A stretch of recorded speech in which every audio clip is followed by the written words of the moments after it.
Hi everybody, how's it going? Welcome back to Cathy Rain 2 Soothsayer, where we have found a link between the victims of the Soothsayer. It's a substance called pyre, which appears to be some sort of illegal drug, only available to very select individuals though, so there's some sort of reasoning behind that. We haven't uncovered it yet, and now we're checking out the crime scenes, and we've started here with the writer. I think, as I mentioned last time, we're going to do these as in as linear a way as we possibly can. So we'll focus on one crime scene, and anything that then pops up from that crime scene we'll try to do in order, really, because you know, we don't want to be convoluting things by having tons of puzzles going on at once and getting lost. So Randy here's given us a quiz. We need to do some research, I think, to be able to access this quiz. Why has clicking on that crashed the game? That's very strange. There we go. That was odd. Sinclair's Saga Squad. Membership application form. In between installments of the Jenny Payne series, Debra wrote 2 other books. What do those books have in common? What alternative pseudonym or pen name has Debra Sinclair occasionally used? Hint, adoptive father. Debra ghost wrote a chapter for a friend of hers in what novel? Complete Debra's famous writer's block remedy. Gently daydreaming in a rocking hammock surrounded by the smell of 1 and sipping a glass of 2. So we're going to need to find out stuff. I guess the library could help us out with this, I suppose. And that's going to allow us to join this Club of Hearts. Club of Hearts is a poetry club located on the south side of town. It's not. Sorry. That's where we need to go as well, but it was closed, so we have to wait until, I believe, was it Friday? It's another day anyway. But maybe we can find some information by snooping, so... People have come by to pay their respects to Debra. We can't get inside until we can prove that we're, you know, part of the fan club, so... It's got a lock on it. Guess Debra didn't want people snooping through her mail. Yeah, I mean, that makes sense to me. Nice flowers. A healthy lavender plant. Smells nice. Ah, so maybe lavender could be one of the answers, because there was something on there about the surrounded by the smell of 1 could be lavender. Can we type and then like delete?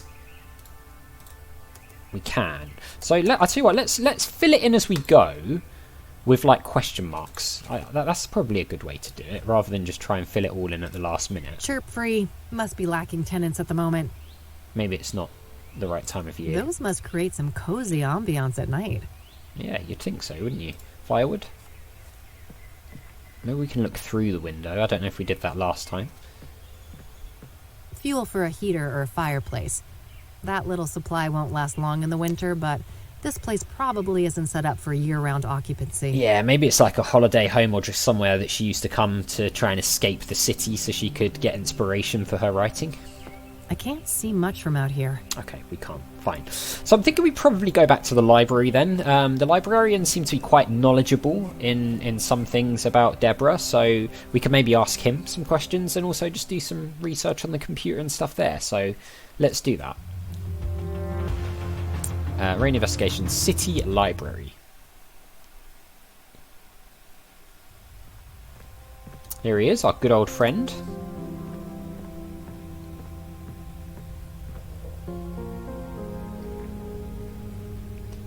Hey there. Back again. Can I get some help? Certainly. What can I do for you today? Could you potentially fill out this form? What do you make of this? I know for certain that Debra's adoptive father is Sebastian Willis Sinclair. I'm not sure how that relates to some kind of pseudonym, however. I can't shed much light on the other queries, but the computer at the end of the hall might be useful. Okay, thank you. Got it. Thanks. Sebastian Willis Sinclair. Thanks. I'll come back if I have more questions. Very well. Good luck. I'm not sure if she's going to write anything down. No, alright. Sebastian Willis Sinclair. So, it's probably not... That's not the name she would have been writing under, the pen name, but maybe the initials are the same or something like that. So we'll write it in so that we have something to go on. Newspaper articles, tape roll, Eileen's cards. Now, there could be something in here. This one about Debra. Age 49, the one and only Debra Sinclair was tragically taken from her. She was stabbed to death in her iconic cabin. Okay. Told by sources, no sign of a break-in. Strikingly similar. 5 victims in 3 months. Chief of Police. Mine closed. Now, was there anything... Debra Sinclair. Blah, blah, simple coincidence. Or do these murders have deep connection? Murder occurred there. But now body's been transported. Long-time friend and led a prolific life with more than 30 novels published during her lifetime. Okay. Anything else on Debra? No. Fine. So, computer it is then. So we need to find out. In between installments of the Jenny Payne series, Debra wrote 2 other books. What do those books have in common? So, maybe the theme? I don't know. We need to find out this pen name. Debra ghost wrote a chapter for a friend of hers in what novel? And then the writer's block remedy. I mean, I feel like this stuff should be relatively easy to uncover. I said it before, I really do like how much investigation we've got to do ourselves in this game. The first game sort of had a bit of that. This one we really have to go and like research individual topics and find, you know, microfilms and use the viewer and then cross-reference dates and all this stuff. It's very, very cool, and it requires a lot of thinking, which I like a lot. Okay, so book search or author surname. Sinclair. Afflicted. Synopsis. Okay, so this one was 1991. Dead Ends Meet, 1995. Evermore, 1980. The Guidance, 78. Okay, so we've got the Jenny Payne trilogy. Jenny Payne 1 was 1985. Jenny Payne 2 was 1989. So was there anything in between? It's a shame we can't access the notebook while we're there. So in between installments, Debra wrote 2 other books. What do those books have in common? Okay, so it's going to be between 85 and 89 and 89 and 93. So 87 was in between. 83 was before Jenny Payne 1. So Storm Chaser's one of them. And then between 89 and 93 maybe? 89, 93, 89. Okay, so 91. Okay, so Afflicted is one, and Storm Chaser is the other. Storm Chaser is an epic tale of a Native American warrior who sets out on a great quest to save his tribe from American settlers in the 1800s. Okay, and then Afflicted. Oh, another Native American tribeswoman, daughter of the chief, is forced to hunt down. Okay, so it's about Native America or Native Americans. I don't know what those books have. I don't know. Native American theme. Debra Ghost wrote a chapter for a friend of hers in what novel? I mean, maybe we have to ask somebody that, and then obviously we've got this writer's block remedy. Willis Sinclair. Now, maybe we can search for like for Willis. Beyond the Sunset. D. Willis? Possibly. There's not a lot of information. Ah! Sebastian Willis Sinclair. 63, but that would suggest that it was her father who wrote this. At the end of World War II, Captain Ellis Harrow is sent to oversee Saltpeter Works, a remote munitions factory in the Scottish Highlands. Amid tense murmurs of sabotage and growing mistrust among the workers, a deadly explosion exposes a conspiracy that threatens not only the factory, but the entire Allied war effort. Saltpeter is an atmospheric thriller exploring loyalty, betrayal, and the price of survival in a world at war. So, I mean, there's a lot about Saltpeter. I don't know if we can...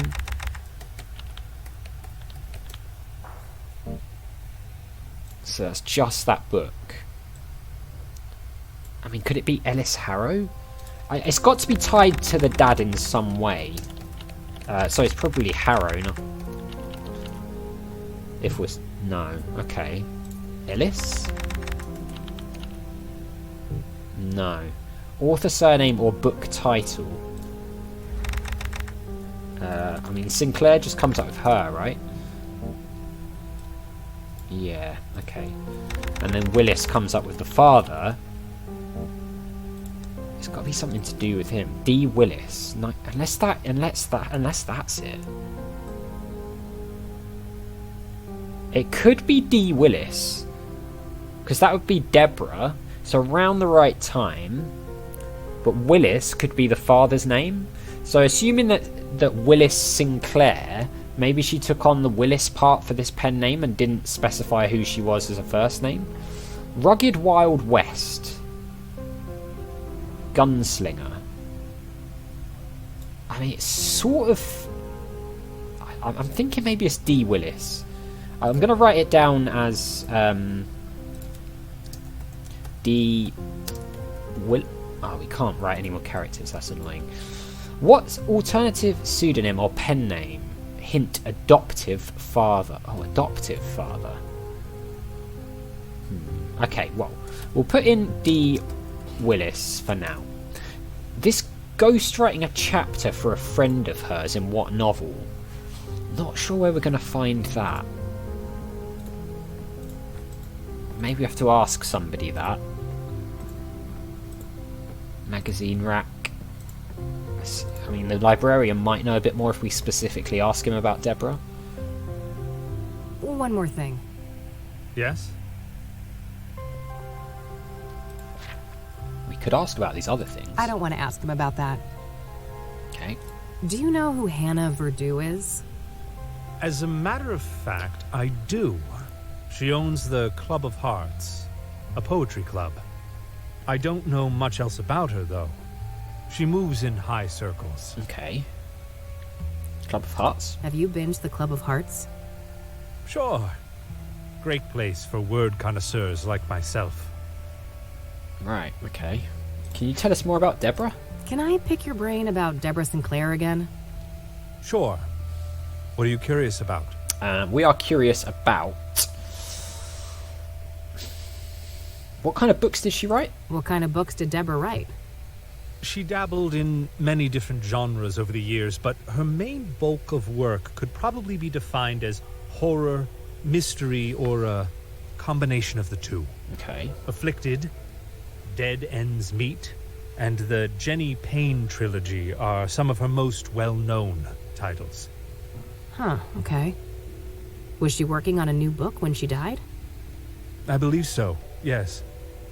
But I don't have any details to share. Fine. Was she popular? Was Debra a popular author?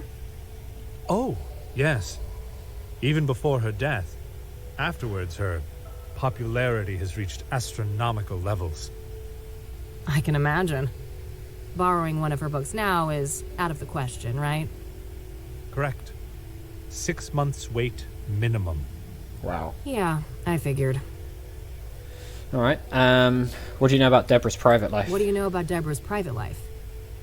She had quite an interesting life. Adopted as a child, and her adoptive father, Sebastian Willis Sinclair, was an accomplished author in his own right. Debra's birth mother was a young homeless woman, and her father was a Native American. Debra spent much of her life trying to track down her biological father, unsuccessfully.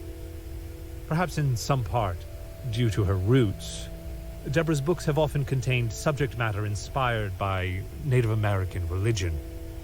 She was childless and unmarried when she passed away. Rumors say she was gay, but God knows tabloids are quick to jump to conclusions. I don't think she ever clarified that matter to the public. If you are curious to learn more, I would highly recommend her acclaimed autobiography, Unbound. Ah, okay. Oh, I might check that out. Thanks for the information. Did he tell us about that before? Maybe he did. Maybe it was on that list. I don't know. Thanks. But I'll come back if I have more questions. Very well.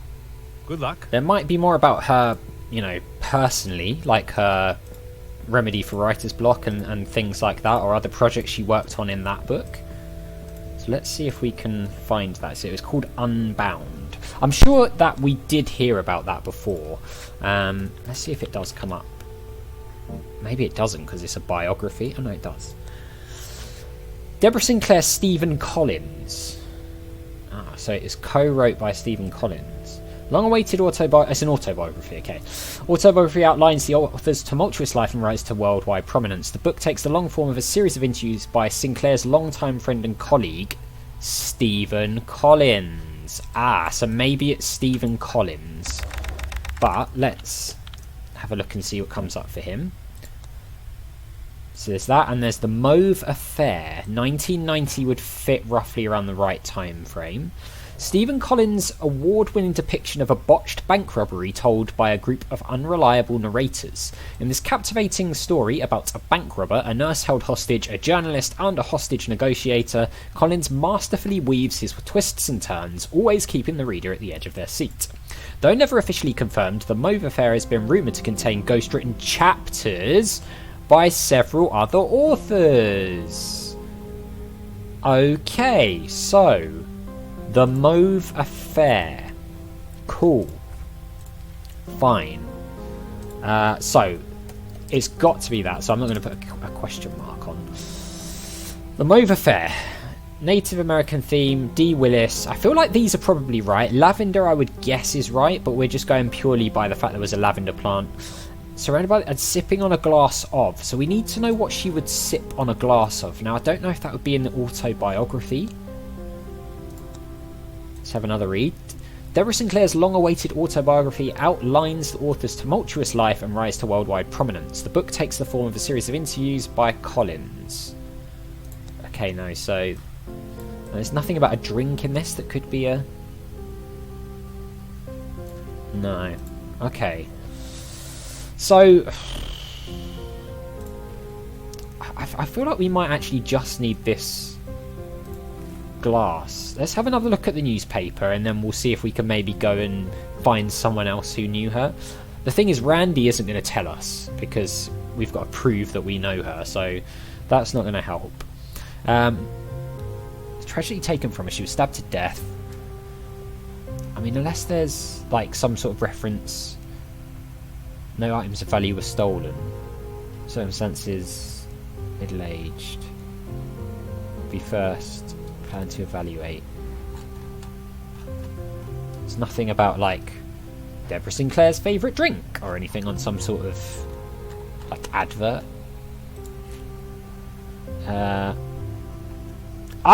Sinclair with her signature Yopon tea. Oh, it's got to be that, right? It's got to be. Is that... That's a U, right? Y-A-U-P-O-N. It's not a W? Yeah, it's a U, because it's the same as in signature. Alright, Yopon tea. Alright, I think we might have it all. So, I'll tell you what, let's take out our Yopon tea. D. Willis. Alright, I think... I mean, they were both about a Native American theme. What do those books have in common? Native American theme. I don't know if, like, it should be Native America. I don't know. D. Willis, I'm pretty sure that's where we want to go. The Mauve Affair is definitely right. The Yopon tea is definitely right. The lavender, I'm guessing, just based on the plant in the garden or outside the cabin, but we might be wrong on that. But I'll tell you what, let's go and hand it in. I'm guessing we don't, get stuck if we hand it in and it's wrong. He'll probably just say, like, no, you got it wrong. Go and try again. So... we'll give it a try. Where are we? Bear Creek.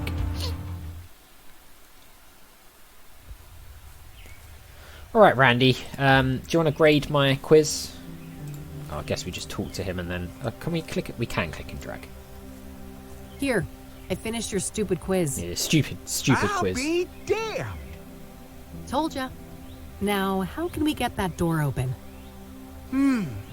Well, a spare key could be around here somewhere. Well, I guess we did it then. Yeah, any idea of where Debbie could have put it?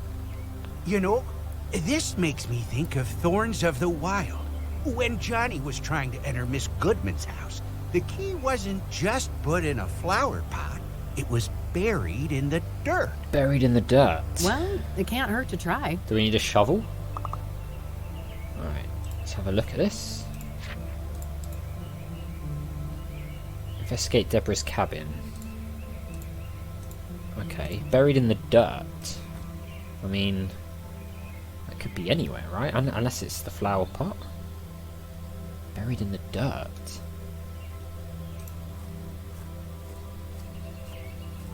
I don't know where the... Moment of truth. Oh, buried in the dirt in the pot. Score. Okay, fine. Excellent. We got the key. Nice key.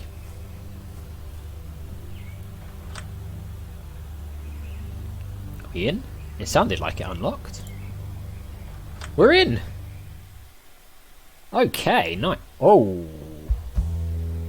Oh, there's something glistening here. I just saw that.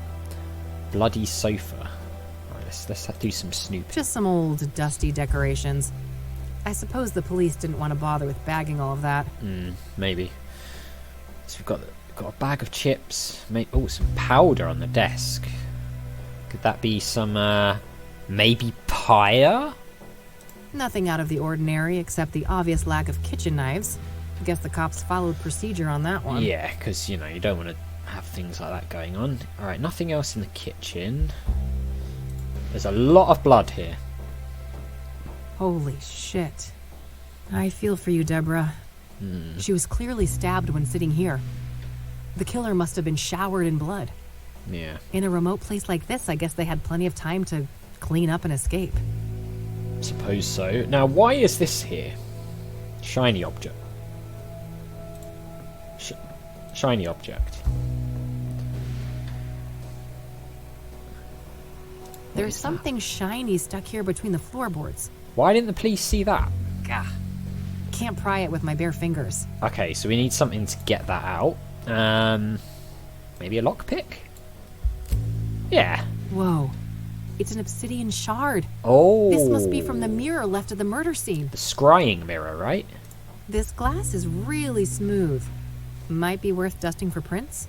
Okay, how do I we... lost my fingerprint kit a while back, but maybe I can get creative somehow. I don't think I'm carrying what I need, though. Okay, so we're going to need something else. I'm guessing the tape's going to be important here, but we'll need something to, you know, actually dust it. So that's fine. We'll leave it there for now. Good job by the police missing that, though, of course. Dust shard for prints. Fine.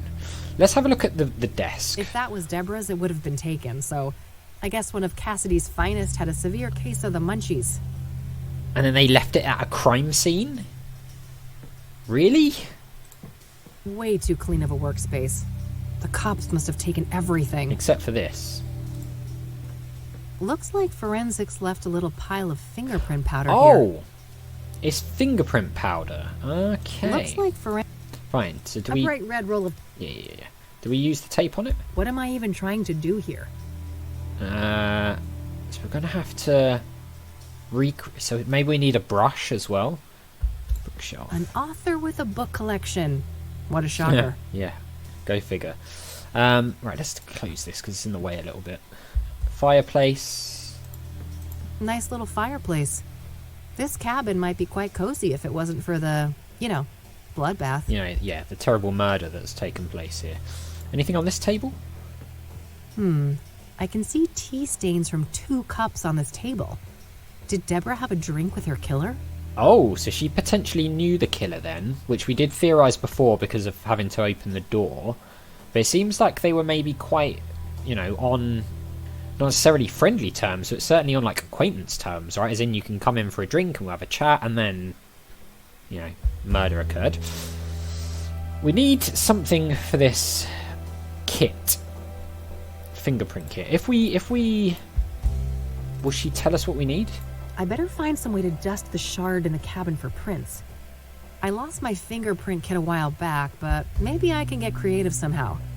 I don't think I'm carrying what I need, though. Okay, so we don't have what we need. So we're gonna need some sort of... We've got some powder here. I'm sure it'll be the tape, so I think it's gonna need to be some sort of like fingerprint dusting brush. So I don't know whether we've got anything. I don't think we've got anything here unless there's like something in the cupboards. Just some old dusty decorations. I suppose the police didn't want to bother with bagging all of that. No, okay. So maybe it's something that we need to go and get then. I mean, she hasn't got... Maybe we just go back to our apartment and see if we've got any... What's that? Nothing. See if we've got like a fingerprint brush there. We might do. Certainly if we're like a forensic investigator or, you know, private investigator, we would surely have something like that back in our office, inverted commas office, because, you know, it's more of a bedroom and a front room than an office. But right, where would this be then? Maybe in these drawers? That cranky drawer is stuck good. I know Eileen had some magic trick to get it open. Too bad she's not around. Got a camera here. Can we take this camera? I feel like it's something we might want, so we can take pictures of crime scenes. I should grab this in case I need to snap some shots. Yeah, okay. Yeah, that's a good idea. Nothing on the answering machine. Books. No, okay. Maybe not. Can't interact with the desk. Maybe in the living area? Maybe it's in our closet or something. There's Mildred. Oh, makeup brush, potentially. This might be useful. Okay, let's have a look at that. Yeah, that could work. My trusty makeup brush, an oh so important part of stopping my face from making children run and scream. Very good. Right, okay, yeah, surely that will do the trick now. So we've got a brush, a makeshift makeup brush. We've got powder already there, left behind by the cops, and I imagine the tape as well is going to be what we need. The tape that we got from Eileen. So let's give it a go. I mean, if there's anything else, she'll tell us, I'm sure.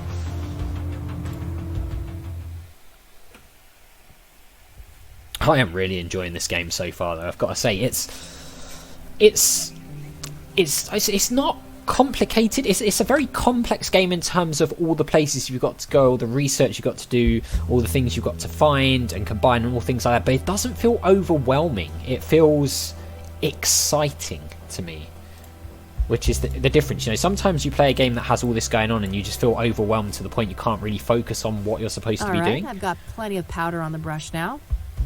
Or you just get a bit lost and frustrated, but I don't get that from this game at all. So I should have a closer look before I try and use any of my items with that. Okay, so let's have a look at it. So I think if we this is the procedure, right? Dust and then use the tape. Wow, there's an actual print. It's quite fortunate, actually. Now, do we want to be like taking... That doesn't need a photo. No, okay, we don't want to be taking pictures of things like that. Alright, gotta be careful. There we go. Okay. Nice clean print. Right. Now, how do we run I'll grab the shard too. said print? I feel like we probably want to be wearing gloves if we're going to take things like that, but... Uh-oh, who's that? Oh, no. Good day, officer. Mr. Mulkins, the forensic seals have been broken. Are you responsible? I mean, he's not. Me? Of course not. Look at me. Do you think I could even manage those stairs? I will investigate. Don't go anywhere. As if I'd get far. This thing ain't got a rocket engine strapped on the back, you know? Okay, Ever so... the quipster, Mr. Mulkins. Oh no, okay, he's coming. Shit! I can't let him come in here and find me. Can we, like, hide behind something? Can we hide... Oh, we can hide under the sofa, maybe? We can't click anything. Hey! Hold it right there! Uh-oh. Oh, it's like a, Not enough space to hide under there. It's like a loop. That won't help me hide. Oh, crap, where are we going to hide? That won't help me hide. Okay. I mean, the only place we seem to be able to hide is... Oh, unless we can go out the window. Can we go out the window? Hey! Hold it right there! No. I mean, maybe if we like... No, I don't... okay. That won't help. Okay, can we That just... won't help me hide. No, we can't go out the window. Kitchen, sofa, table. That won't help me hide. Can we hide behind the door? Hey, hold it right there! No, can't stand there. I mean, can we like run out? No way, he's right there. If anything, I should try and keep him out. Oh, okay, keep him out. It said unlocked door, right? So, lock the door? I mean, he's going to see us through the glass, surely. I can see you, intruder! Please! Okay, so I wonder if we've just got to be really quick here. Like, lock it really quickly, and then... The only place we could hide was the sofa. So maybe we've got to hide behind the sofa. Oh, no, don't! Oh, okay.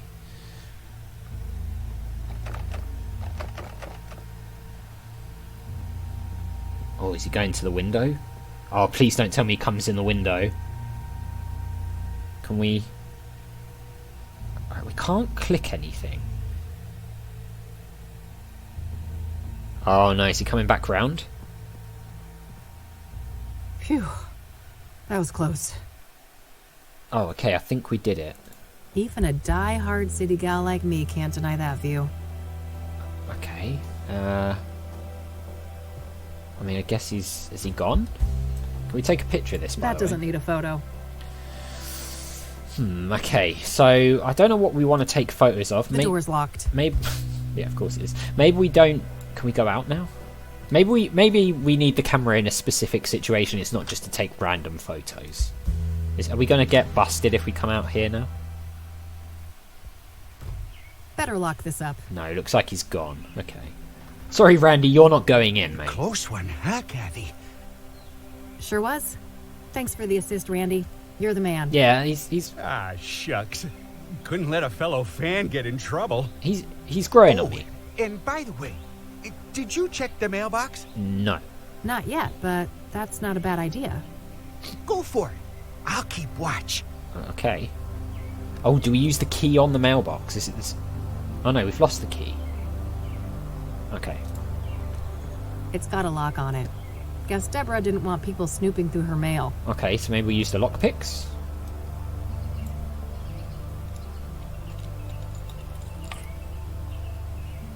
Ugh, nothing but a stupid brochure inside. Ah. What a letdown. Maybe it will be useful though. Bear Creek National Park. Meet your neighborhood rangers.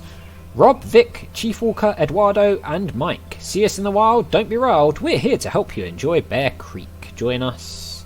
Our mission, find us. These are the local rangers, huh? Probably not worth trying to question any of them right now. They're as likely to be tight-lipped about Debra as the cops. So was it this I'll keep one? the brochure, though. It might be relevant later. Or was it the chief who just turned up? I don't know. Okay, fine. Notebook. Let's have a look. So we've got still these things here. Okay, so this location has disappeared from our checklist now. So we've got Investigate Verdant Street, Constance Hill, Church, and Ask Meadow about the mirrors. So I guess we go to Verdant Street next and check that out. But we will do that in the next episode because we are out of time. So as always, thank you very much for watching. A big thank you to my patrons, Arcades Games, Wayne, Nate, Paul from the Phantom Fellows, Lyle, Hobo, Numinous, Kubadim, Paulione, Flossie the Sheep, JohnCom555, Chrissy, Paul James, Adventure Game Geek, and Megan. And I'll see you next time.